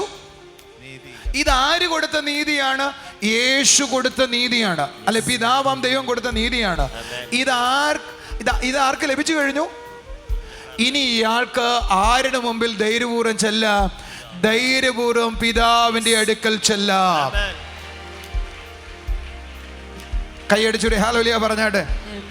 ദൈവസന്നിധിയിൽ നിൽക്കാനുള്ള എനിക്ക് ലഭിക്കപ്പെട്ട പ്രാഗൽഭ്യമാണ് ദൈവിക റൈച്ചസ്നെസ് എന്ന് പറയുന്നത്.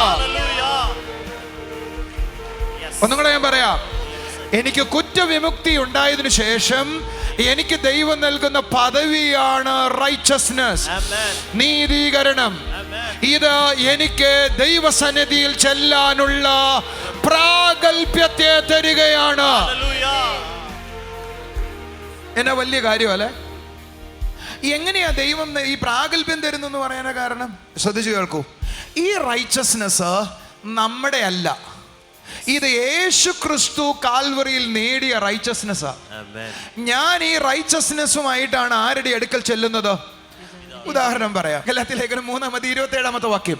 സ്നാനപ്പെടുന്നവൻ യേശു ക്രിസ്തുവിനെ ധരിച്ചിരിക്കുകയാ. ആരെ ധരിച്ചിരിക്കുക?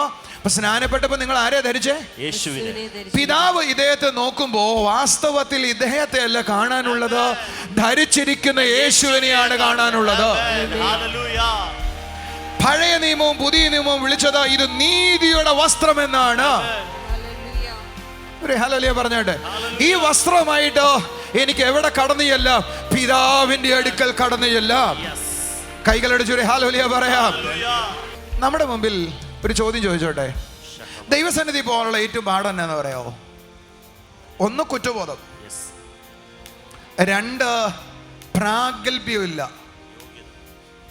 നമുക്ക് ദൈവസന്നിധി ചെല്ലണമെങ്കിൽ എന്ത് വേണമെന്ന് പറയും? 3 ദിവസം ഉപവാസ പ്രാർത്ഥന ഡിക്ലെയർ ചെയ്യണം. നന്നായി എന്ന് പ്രാർത്ഥിക്കണം. എന്ത് വേണം? വയറ് പട്ടിണിക്കണം. അതിന്റെ കാരണം എന്താ? നമ്മുടെ യോഗ്യതയും കൊണ്ട് പോകാനുള്ള ശ്രമമാണ്. അതിനെ ദൈവം സ്വർഗം അംഗീകരിക്കത്തില്ല. ദൈവം അംഗീകരിക്കുന്നത് എൻ്റെ യോഗ്യതയല്ല, കാൽവറി ക്രൂശ് എനിക്ക് തന്ന യോഗ്യതയുമായി പിതാവിന്റെ അടുക്കൽ ചെല്ലുന്നതിനെയാണ് ദൈവം അംഗീകരിക്കുന്ന യോഗ്യത എന്ന് പറയുന്നത്. പിടികിട്ടിയോ? അടുത്ത ആഴ്ച കുറച്ചും കൂടെ ആഴത്തിൽ ഇത് പഠിക്കാം. ഒരു വാക്യം കൂടെ വായിച്ചിട്ട് അവസാനിപ്പിക്കട്ടെ. 1 കൊരിന്ത്യർ 1:30 വാക്യം. ഇതൊന്ന് വിശദീകരിക്കാൻ വേണ്ടി മാത്രമാണ്. നിർത്തുക. 1 കൊരിന്ത്യർ 1:30 വാക്യം. അവനാൽ നിങ്ങൾ യേശുക്രിസ്തുവിലിരിക്കുന്നു, അവൻ നമുക്ക് ദൈവത്തിങ്കിൽ നിന്നുള്ള, വായിക്കുന്നവരെ, ദൈവത്തിങ്കിൽ നിന്നുള്ള ജ്ഞാനവും നീതിയും ശുദ്ധീകരണവും എന്ന് പറഞ്ഞ ദൈവം എനിക്ക് നൽകിയിരിക്കുന്ന നീതീകരണം. രണ്ടുപേരും കൂടെ ഒന്നും കൂടെ ഒന്ന് വന്നേ. സോളി വന്നാലും വന്നില്ലേ? സോളി വാ, ഇവിടെ വന്നേ. അനുമോളിങ് വന്നേ. അനുമോളും അമ്മയുടെ മുമ്പിൽ നിന്നേ. അനുമോള് നിന്ന് നീ മറിഞ്ഞു പോകും. എൻ്റെ കൂടെ എത്തിയോ? ഒരു ഹല്ലേലൂയ പറയാം. ഇത് കുറച്ചു നേരത്തിന് യേശു ക്രിസ്തുവാ. ധാര ഇത് നമ്മൾ ആരോടുത്തരുവാ?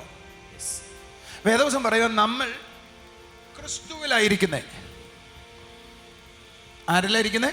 ക്രിസ്തുവിൽ. നമ്മൾ ആരിലായിരിക്കുന്നേ? ക്രിസ്തുവിൽ. ഉറക്കെ പറ. ക്രിസ്തുവിൽ. സത്യത്തിൽ ഈ ആളുടെ റൈച്ചസ്നെസ് അല്ല ദൈവം നോക്കുന്നത്, യേശുവിന്റെ റൈച്ചസ്നെസ് ആണ് ദൈവം നോക്കുന്നത്. എനിക്ക് അങ്ങോട്ട് ചെല്ലാനുള്ള യോഗ്യതയൊന്നും ഇല്ല, പക്ഷെ യേശുവിന്റെ അകത്തായ ധൈര്യപൂർവ്വം ചെന്ന് കയറാം. യോഗ്യത എന്റെ അല്ല, യോഗ്യത യേശുവിന്റെയാണ്. യോഗ്യത എൻ്റെ അല്ല, യേശു തരുന്ന യോഗ്യതയിലാണ് ഞാൻ പിതാവിന്റെ അടുക്ക പോകുന്നത് എന്നുള്ളവർക്ക് വയറ് വർണ്ണിക്കിടണ്ട, കരയണ്ട, നിലവിളിക്കണ്ട, ധൈര്യപൂർവ്വം കടന്നു ചെല്ല. അവരെ ദൈവം സ്വീകരിക്കും. Thank you. അടുത്തിരിക്കുന്ന ആളുടെ കൈ കൊടുത്തിട്ട് പറഞ്ഞേ, പാപം കഴുകപ്പെട്ടു, കുറ്റവിമുക്തനായി, നീതിയുടെ വസ്ത്രം നൽകപ്പെട്ടു. ഒരു നിമിഷം എഴുന്നേറ്റ് നിൽക്കാം. ബ്യൂട്ടിഫുൾ അല്ല ക്രിസ്ത്യൻ ലൈഫ്? ഓക്കെ, ഒന്ന് പറഞ്ഞേ, എൻ്റെ പാപം കഴുകപ്പെട്ടു, ഞാൻ കുറ്റവിമുക്തനാണ്, ഇനി ഞാനൊരു രക്ഷ അനുഭവിക്കണ്ടല്ലോ. എനിക്ക് എപ്പോൾ വേണമെങ്കിലും ദൈവസന്നിധിയിൽ കടന്നു ചെല്ലാം. പറ. എനിക്ക് എപ്പോൾ വേണമെങ്കിലും ദൈവസന്നിധിയിൽ കടന്നു ചെല്ലാം. കാരണം എൻ്റെ യോഗ്യതയല്ല, എൻ്റെ യോഗ്യതയല്ല, യേശു എനിക്ക് തന്ന യോഗ്യതയുമായിട്ടാണ് എനിക്ക് തന്ന യോഗ്യതയുമായിട്ടാണ് ഞാൻ പിതാവിൻ്റെ അടുക്കൽ ചെല്ലുന്നത്. ഞാൻ പിതാവിന്റെ അടുക്കൽ എന്നാ ചെല്ലുന്നത്. ഗ്ലോറിയ അല്ലേ? ഹല്ലേലൂയ. യേശു എനിക്ക് വേണ്ടി ചെയ്ത എത്ര വലിയ കാര്യമാണ്. Thank you, Jesus. എന്നെ നല്ലൊരു കൈയടി കൊടുക്കണം.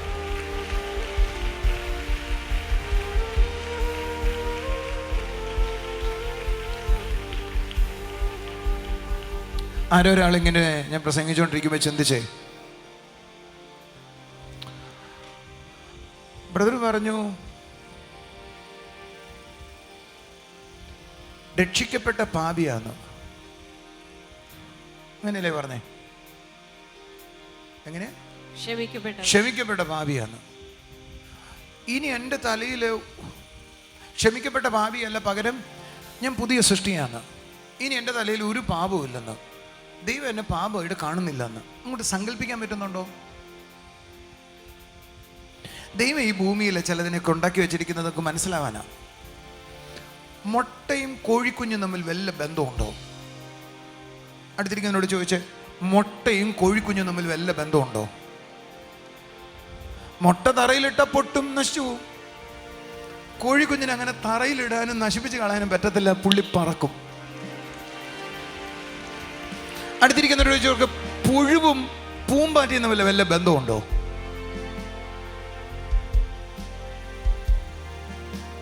വല്ല ബന്ധമുണ്ടോ? ഇല്ല. ഈ പുഴുവിലുള്ള ഏതെങ്കിലും സ്വഭാവം പൂമ്പാറ്റയിലുണ്ടോ? അങ്ങനെ തന്നെയാണ് ക്രിസ്തീയ വിശ്വാസിയിലേക്ക് അല്ലെങ്കിൽ യേശുവിലേക്ക് വരുന്ന ഒരാൾ പുതിയ സൃഷ്ടിയാകുക എന്ന് പറഞ്ഞാലും ആ സങ്കല്പം നിങ്ങളുടെ തലയിൽ വരാത്തത് അങ്ങനെ മാറാൻ പറ്റുമോ എന്ന് ചോദിക്കുന്നുണ്ടാ. പക്ഷേ ഞാൻ പുഴുവായിരുന്നു ഒരിക്കൽ, ഇപ്പോൾ പൂമ്പാറ്റയായതാണ് ക്രിസ്തീയ ജീവിതം. എന്നാ എന്നാ എന്നാ എന്നാ ഞാൻ ഒരിക്കൽ പുഴുവായിരുന്നു, ഇപ്പൊ എന്താണ്? പുഴുവല്ല, പൂമ്പാറ്റയാണ്. എന്നാൽ എന്തുകൊണ്ടാണ് ഞങ്ങളുടെ തലയിൽ ഇതൊന്നും മനസ്സിലാകാത്തെ? ഉത്തരം പറയട്ടെ, എൻ്റെ ഉത്തരം പറയട്ടെ. ഞാൻ മിക്കവാറും സഭകളിലെ പുഴുവിൻ്റെ ഗുണങ്ങളാണ് പഠിപ്പിക്കുന്നത്. പഠിപ്പിക്കേണ്ടത് പൂമ്പാറ്റയുടെ ഗുണങ്ങളാണ്.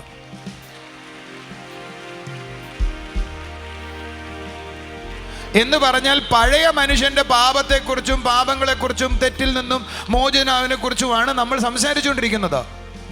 സംസാരിക്കേണ്ടത് പുതിയ സൃഷ്ടി എങ്ങനെയാണെന്നും ആ സൃഷ്ടി എങ്ങനെയാണ് ജീവിക്കേണ്ടതെന്നുമാണ് പ്രസംഗിക്കേണ്ടിയിരുന്നത്. നമ്മുടെ പ്രശ്നം എന്നാ, ഇവിടെ നിന്ന് ഇങ്ങോട്ട് ഇറങ്ങിയിട്ട് ഏതെങ്കിലും ഒരു അത്ഭുതം ആരെങ്കിലും ചെയ്തെന്ന് കേൾക്കുമ്പോൾ അതിന്റെ പുറകെ കുറച്ച് ദിവസം പോകും. ആരെങ്കിലും രണ്ട് പ്രവചനം പറഞ്ഞു കേൾക്കുമ്പോൾ അതിന്റെ പുറകെ 2 ദിവസം പോകും. ആരെങ്കിലും വന്നൊരു 3 ദിവസം ഉപവാസം നടത്താന്ന് പറഞ്ഞാൽ അതിന്റെ പുറകെ 3 ദിവസം പോകും. ഏതെങ്കിലും പ്രസംഗം കേൾക്കല്ലേ? നിങ്ങളെന്താ മിണ്ടാത്തെ? ഞാനിത് തറപ്പിച്ച് പറയുന്നത് നിങ്ങൾക്ക് രക്ഷപ്പെടാൻ വേണ്ടിയിട്ടാ. നിങ്ങൾ പുഴുവല്ല, പൂമ്പാറ്റയായെന്ന് നിങ്ങളുടെ തലയിൽ ഇരിക്കണം. അടുത്തിരിക്കുന്ന ആളുടെ കൈ കൊടുത്തിട്ട് പറയാം, പുഴുവല്ല, പൂമ്പാറ്റയായെന്ന് നിങ്ങളുടെ തലയിൽ ഇരിക്കണം. Thank you. എൻ്റെ കൂടെ നിന്ന് കരയുയർത്തി പറഞ്ഞേ, ഞാൻ ഒരിക്കൽ പുഴുവായിരുന്നു, ക്ഷമിക്കപ്പെട്ട പാപി, ഇപ്പോൾ പുതിയ സൃഷ്ടിയാണ്, പൂമ്പാറ്റയാണ്.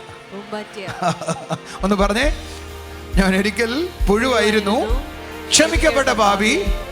പാപം ക്ഷമിച്ചെങ്കിലും പഴയ സ്വഭാവമൊക്കെ കയ്യിലുണ്ട്. പക്ഷെ ഇപ്പുറത്ത് പാപം ക്ഷമിക്കുകയല്ല ചെയ്ത് പുതിയതാക്കി കളഞ്ഞു ദൈവം. ഞാൻ പുതിയ സൃഷ്ടിയാണ്. ഇനി ഞാൻ നിങ്ങൾക്ക് വേണ്ടി പ്രാർത്ഥിക്കട്ടെ. നിങ്ങൾ വിശ്വസിക്കുന്ന വലിയ കാര്യങ്ങൾ ദൈവം ഒന്ന് ചെയ്യുമെന്ന് എത്ര പേര് വിശ്വസിക്കുന്നു? നിങ്ങളുടെ അത്ഭുതത്തിന്റെ ബേസിക് രഹസ്യം ഞാൻ പറയട്ടെ. ഞാൻ ഇനി കുറ്റം അനുഭവിക്കേണ്ട എന്ന് നിങ്ങളുടെ തലയിൽ കയറിയാൽ തന്നെ അത്ഭുതങ്ങൾ നടക്കാൻ തുടങ്ങും. ഞാനൊരു മനസാക്ഷിയുടെ ചോദ്യം ചോദിച്ചോട്ടെ. എനിക്ക് വലിയ റിലീഫ് ഉണ്ടായി, മാനസികമായ സ്വാതന്ത്ര്യം ഉണ്ടായി. അങ്ങനെയുള്ളവരുന്ന കരമുയർത്തി കാണിച്ച് എനിക്ക് ഭയങ്കര ഫ്രീഡം ഉണ്ടായി, ഇനി ഞാൻ ശിക്ഷ അനുഭവിക്കേണ്ടല്ലോ എന്ന് കേട്ടപ്പോൾ എനിക്ക് മാനസികമായ ഉല്ലാസം ഉണ്ടായി. അങ്ങനെയുള്ളവരുന്ന കരമുയർത്തി കാണിച്ച്. That is great. സത്യമാണ്, ഞാനിനി ശിക്ഷ അനുഭവിക്കേണ്ട. ഞാനിത് മനസ്സിലാക്കാത്ത കാലത്തിൽ പ്രാർത്ഥനയ്ക്ക് പോയിരിക്കുമ്പോൾ എനിക്ക് കരയാനേ സമയമുള്ളായിരുന്നു. ദൈവമേ ക്ഷമിക്കണേ, ദൈവമേ ക്ഷമിക്കണേ, ദൈവമേ ക്ഷമിക്കണേ. ഇത് മാത്രം പറയാനേ സമയമുണ്ടായിരുന്നുള്ളൂ. നിങ്ങൾക്കെങ്ങനെ? ഇപ്പോ ഏതെങ്കിലും കാര്യം പ്രാർത്ഥിക്കാൻ ചെല്ലുമ്പോൾ നടന്നില്ലെങ്കിൽ തോന്നും അത് കാരണമായിരിക്കുമോ നടക്കാത്ത, അത് അന്ന് ചെയ്തുകൊണ്ടായിരിക്കും നടക്കാത്ത. അങ്ങനെയായിരുന്നു തലയിൽ കൂടെ പോയിക്കൊണ്ടിരുന്നേ. ഇപ്പം അങ്ങനെ തലയിൽ കൂടെ ഒന്നും പോകുന്നില്ല. നടന്നില്ലെങ്കിൽ പറയും, മാറി നിൽക്കടാ പിശാചേ, എൻ്റെ അവകാശം, എൻ്റെ അവകാശം. അടുത്തിരിക്കുന്നവരോട് പറഞ്ഞ്, അവകാശങ്ങൾ പ്രാപിച്ചിട, ദേശങ്ങളെ കൈവശമാക്കാം. അവകാശങ്ങൾ പ്രാപിച്ചിട, ദേശങ്ങളെ കൈവശമാക്കാം. ഓ കൂടാരത്തെ വിസ്താരമാക്കാം, ഇടത്തോട്ടും വലത്തോട്ടും പടരാ. ഓ കൂടാരത്തെ വിസ്താരമാക്കാം, ഇടത്തോട്ടും വലത്തോട്ടും പടരാ. ഓ വളരാം വളരാം വളരാം, ക്രിസ്തുവിൽ ഓരോ ദിനവും വളരാം വളരാം വളരാം, ക്രിസ്തുവിൽ ഓരോ ദിനം. അവകാശങ്ങൾ പ്രാപിച്ചിടാം, ദേശങ്ങളെ കൈവശമാക്കാം. അവകാശങ്ങൾ പ്രാപിച്ചിടാം, ദേശങ്ങളെ കൈവശമാക്കാം. ഈ പകൽ ചിലരോട് പറയട്ടെ, നിങ്ങളുടെ നന്മകളെ നിങ്ങൾ അനുഭവിക്കാൻ പോകുകയാണ്. നിങ്ങളുടെ അവകാശങ്ങളെ നിങ്ങൾ അനുഭവിക്കാൻ പോകുകയാണ്. No one can stop you. No one can stop you. No one can stop you. നിങ്ങളുടെ അവകാശങ്ങളെ തടഞ്ഞു വെക്കാൻ ഈ ലോകത്തിലെ ആർക്കും കഴിയത്തില്ല. Come on. അവകാശങ്ങൾ പ്രാപിച്ചിടാം, ദേശങ്ങളെ കൈവശമാക്കാം. അവകാശങ്ങൾ പ്രാപിച്ചിടാം, ദേശങ്ങളെ കൈവശമാക്കാം. കൂടാ